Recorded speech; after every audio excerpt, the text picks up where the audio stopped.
Hello again, everyone. It's your angry astronaut here. Artemis 2 is NASA's first crewed flight since Apollo. 4 astronauts riding the biggest rocket ever built, the SLS, well, the biggest rocket that NASA has ever built, all the way around the moon and back. The launch is supposedly taking place on April the 1st. Today, we're not talking glory shots of the lunar flyby. We're talking the stuff that keeps those astronauts alive if everything goes sideways. The emergency egress system and every abort mode on SLS and Orion. Because space is unforgiving. One failure and it's over. And here's the truth. The shuttle never had a dedicated launch escape system like this. We'll break it all down chapter by chapter, then hit a quick Apollo side note on the lunar module ascent stage and slam a certain podcast host who keeps pushing the moon landing denial nonsense. We'll also compare lunar landing aborts and translunar coast aborts between Apollo and Orion. And finally, we'll ask a big geopolitical question. If Artemis 2 fails, does China probably win the race back to the moon? Buckle up and safety first. Good afternoon, spaceflight enthusiasts, and welcome to another Angry Bulletin. I've talked about the safety systems built into SLS a number of times in the course of all the videos that I've released, but it's just started to occur to me, especially lately with all of the new subscribers that I've been getting, that not all of you may be familiar with everything that the Artemis rocket has on it, the SLS system, to ensure the safety of the astronauts, because there's actually quite a bit. As a matter of fact, these astronauts are probably going to be a lot safer than astronauts were during the shuttle era. And also, it's important to note that for any future plans of getting astronauts to the moon and back, we're going to need similar safety systems built in to whatever idea anybody ever comes up with. Whatever alternative, cheaper, reusable alternative to SLS that eventually comes out, sooner, hopefully, rather than later, I suppose, it needs to include these kinds of safety systems. Otherwise, NASA isn't going to accept it. Or if they do accept it, it's because their safety regulations have been forcibly changed by whoever is in charge, and that is not a good thing. So in the course of this video, we're going to talk about all of the different things that SLS/Artemis 2 has on board to keep the astronauts safe. If there's an emergency on the launch pad, they have a system for that. If the rocket blows up 30 seconds after liftoff, they have a system for that. If there's an emergency in space, they have a system for that. If an emergency comes up in the future for landing on the moon, they have a system for that as well. But on top of all of this, we also need to discuss how Apollo did it. In many ways, these systems are duplicating a lot of Apollo safety systems, but in other ways, Apollo actually had more safety systems built into their mission design than any other system that's been proposed. Believe it or not, over 50 years ago, Apollo was arguably safer for the astronauts than they're going to be on the Artemis 2. So we're going to cover all of these systems, how they differ from Apollo. Not a whole lot of huge differences, but nevertheless, there are definitely differences, both with Artemis 2 and with future landings on the moon. And on top of that, we're going to talk about why it's so important that these systems remain in place. Why Orion, even though SLS, the rocket, may get thrown away, why it's going to be very difficult to get rid of the Orion spacecraft. And then finally, we're going to talk about why lessons learned during the shuttle era made all of this necessary, and also how Apollo was actually a little bit safer than Artemis. 5, 4, 3, 2, 1, ignition. And this is the LT Minotaur launch vehicle is carrying the AA-2 launch abort system for a full stress test. So even though the abort systems are pretty fun to watch, we need to talk about what happens even before this potential danger. Before the engines even light, danger starts the second the crew steps onto that mobile launcher 375 feet up. Fueling the SLS with millions of gallons of explosive cryogenics, well, yeah, things can go very wrong very fast. And that's why NASA built this brand new emergency egress system just for Artemis 2. 4 bright yellow baskets, each the size of a small SUV, sit ready at the crew access arm level. In an emergency, fire, toxic leak, medical issue, whatever, the crew pops the hatch, follows the big yellow arrows, jumps in the baskets, and zips down a 1,335 to 1,700 foot slide wire cable straight to the pad perimeter in seconds. Armored emergency vehicles are waiting to haul everyone to a safe bunker. NASA demands that the whole thing hatch open to bunker in under 2 minutes, and they've tested it relentlessly. No NASA mission has ever needed ground egress during countdown, but they're finally ready if it happens. This system didn't exist for Artemis 1, of course, because it's crew-specific safety, period. So once the crew is strapped in and the countdown hits T-minus a few minutes, the real beast wakes up, the Launch Abort System, or LAS, a 44-foot tall tower bolted right on top of Orion. It's a puller design, not a pusher. 3 solid rocket motors do the heavy lifting. You have the abort motor, which fires first. 400,000 pounds of thrust in a heartbeat. That's almost as much thrust as an entire Raptor engine, yanking the entire crew module away from an exploding SLS at up to 17 Gs for just a couple of seconds. Then the attitude control motor, which is also provided by Northrop, fires 8 tiny thrusters to steer and orient the capsule so it's not tumbling wildly. Then you have the jettison motor, which is provided by L3 Harris. That kicks in once you're clear, flinging the whole tower away so Orion can deploy its parachutes and splash down safely in the Atlantic. The LAS is armed from pad to about 2.5 minutes into flight, right after the solid rocket boosters separate. It's been proven in full-scale tests, including the Ascent Orbit 2 test. On a normal launch, it gets jettisoned early, the tower that is, shedding thousands of kilograms so Orion can head to the moon lighter and faster. This is the system that can save the crew on the pad or in the critical few couple of minutes of ascent when the rocket is still packed with fuel. Pure Apollo heritage, by the way, very similar to what they used but upgraded for the 21st century. But SLS has some in-flight abort modes as well. The LAS is not the only arrow in the quiver. Orion and SLS have multiple layered abort modes backed by an emergency detection system that can spot trouble and trigger an abort automatically. We, of course, have the LAS tower that we've already talked about.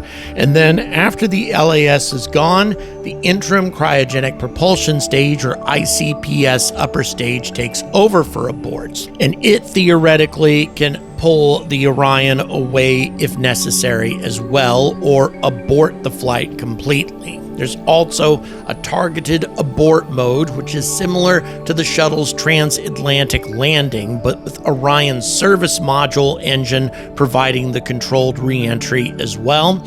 And then there's the abort to orbit mode, which gets the Orion to a safe but suboptimal orbit, and then they can figure out what to do from there.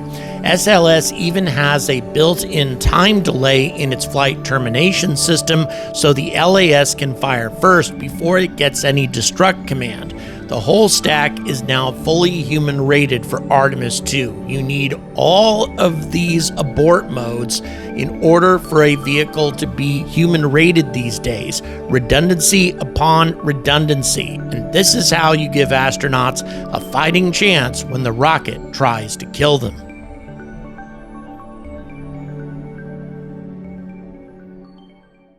All right, so those are all of Artemis's safety features. The question remains, why was all of this necessary? I mean, Elon Musk is talking about Starship taking care of the entire job, from liftoff, having astronauts on board Starship at the moment of liftoff, and those astronauts remaining in place during re-entry and during landing. So is Starship capable of all of these things as well? And if it isn't, are we taking the same chances that we did during the Shuttle era? And what can we do to make the astronauts as safe as they are on the SLS and Orion, and as safe as they were on Apollo?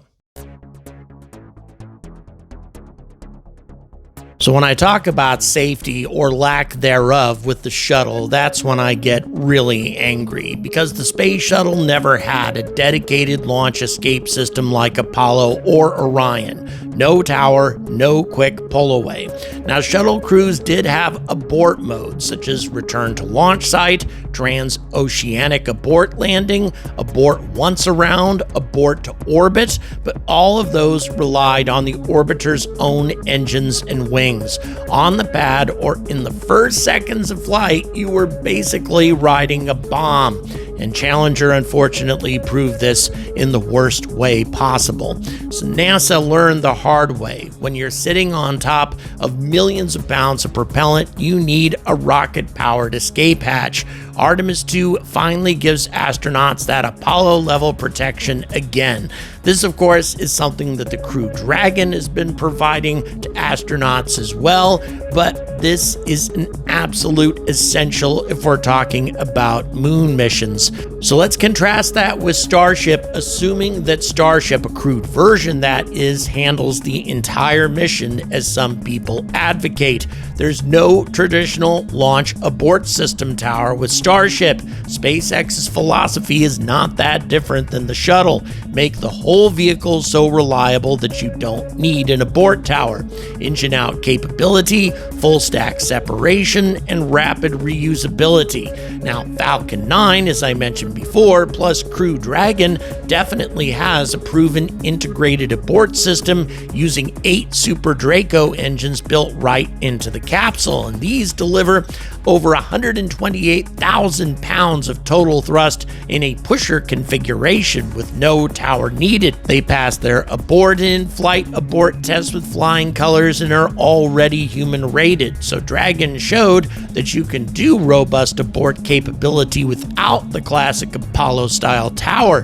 However, SpaceX has not talked at all about how you make this work with Starship, and it is orders of magnitude bigger and more complex. NASA's human rating standards still demand robust abort capability, and Starship will have to prove that integrated aborts work flawlessly before astronauts can climb aboard. And what I say is hats off to the engineering, especially SpaceX engineers. They know what they're doing, but I'll sleep better when I see the same layered safety that Orion has. And again, Starship has no clear plan on how to do that. Now, some people advocate a rendezvous in orbit. Use the Crew Dragon to take astronauts up to Starship, which is waiting in orbit after having been refueled. Use Starship to take the astronauts out to the moon, and then Starship to bring them back. Here's the problem. Starship does not have enough fuel, even when it's fully refueled, to fly all the way from orbit, make a landing on the moon, lift off from the moon, and then decelerate back into Earth orbit to rendezvous with Dragon again. It has to re-enter using its own heat shield. That's the only option that it has, unless it can somehow refuel at the moon. It just doesn't have the Delta V for this kind of mission configuration. And this is why that even in alternative plans that use other rockets aside from SLS, Orion is still layered into these systems, at least at present, until they actually have a reliable, human-rated Earth-to-moon transport. So lastly, one other thing I have to discuss is the Apollo missions themselves and just some of the features that they had that actually the Artemis plan doesn't have. Some abort systems and safety features that, amazingly enough, over 50 years ago, NASA thought was necessary to keep astronauts safe, and they don't have it with the Artemis plan. That includes problems with the human landing systems, features that they lack that the Apollo LEM had, and also with Orion. So if we're talking about Apollo, we also need to talk about deep space aborts, the kind that could happen halfway to the moon during the long translunar coast. And this is where Apollo had a clear edge in raw engine power. Apollo's Service Propulsion System, or SPS, was a monster, 20,500 pounds of thrust. If something went wrong after the translunar injection burn, but before getting to the moon, the crew could fire that big SPS engine for a direct abort burn. It was powerful enough to essentially do an about-face maneuver, a huge retrograde burn that would put them on a fast return trajectory straight back to Earth, skipping the normal loop around the moon. NASA docs show this capability existed for roughly the first 3/4 of the coast phase. One big, powerful burn and you're headed home ASAP. With Orion, not the same story. The European service module's main engine only puts out about 6,000 pounds of thrust, roughly 1/3 the power of Apollo's SPS, and it carries significantly less propellant for these kinds of high delta V burns. So Orion does not have the same muscle for a single, powerful, direct about-face abort from halfway to the moon. Instead, Artemis 2 is designed around a free return trajectory from the start. If something goes wrong in deep space, Orion uses smaller course correction burns spread out over time with the main engine plus its 8 auxiliary thrusters. It can still get home safely, but it doesn't have Apollo's raw, light the big engine and turn around right now capability. NASA traded that brute force power for modern trajectory design, lighter systems, and overall mission flexibility. Is it a compromise? Yeah, but it's a calculated one, and one that we need to watch very closely on the Artemis 2 mission. By the way, why didn't they do this on Apollo 13? Why did they use a free return trajectory kind of mission plan when they really needed to get the astronauts home as quickly as possible? Well, it's because they had had an explosion on board and they didn't know how much damage had actually been done to the vehicle. The decision makers at NASA determined that that big engine might have been so badly damaged that if they lit it up, it would explode, and they felt that that was just too risky of an option, so they followed that free return trajectory that Orion is going to have to follow. But now it's time to talk about another really important abort, and that's what happens if things go south during the actual lunar landing, because this is where the philosophies diverge hard. On Apollo, if the descent propulsion system crapped out mid-landing, the crew could still abort. They slammed the abort stage button. The descent stage got blown away with explosive bolts, and the completely separate ascent propulsion system engine with its own tanks, its own plumbing, and its own hypergolic motor lit up and clawed them back into lunar orbit. That was true dissimilar redundancy. If the primary engine dies, no problem. The backup engine is untouched. The Starship human landing system and Blue Moon, as near as we can tell, also has no such luck. It's a single-stage vehicle.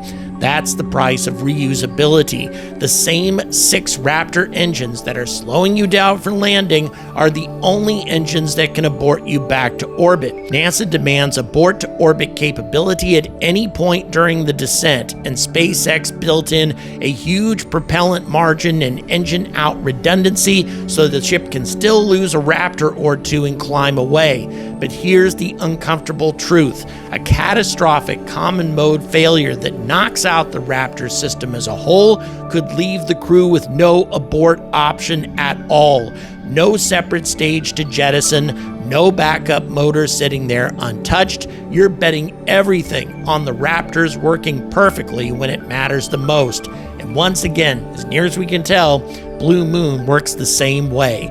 That's the trade-off. Apollo gave you a second independent rocket strapped to your back. Starship says our rocket is so good you don't need a second one. Once again, I respect the engineering confidence, but I'll sleep better when I see those margins improve 6 ways to Sunday before 4 human beings are betting their lives on it. And while we're at it, we need to talk about something that makes me really angry. 3, 2, 1.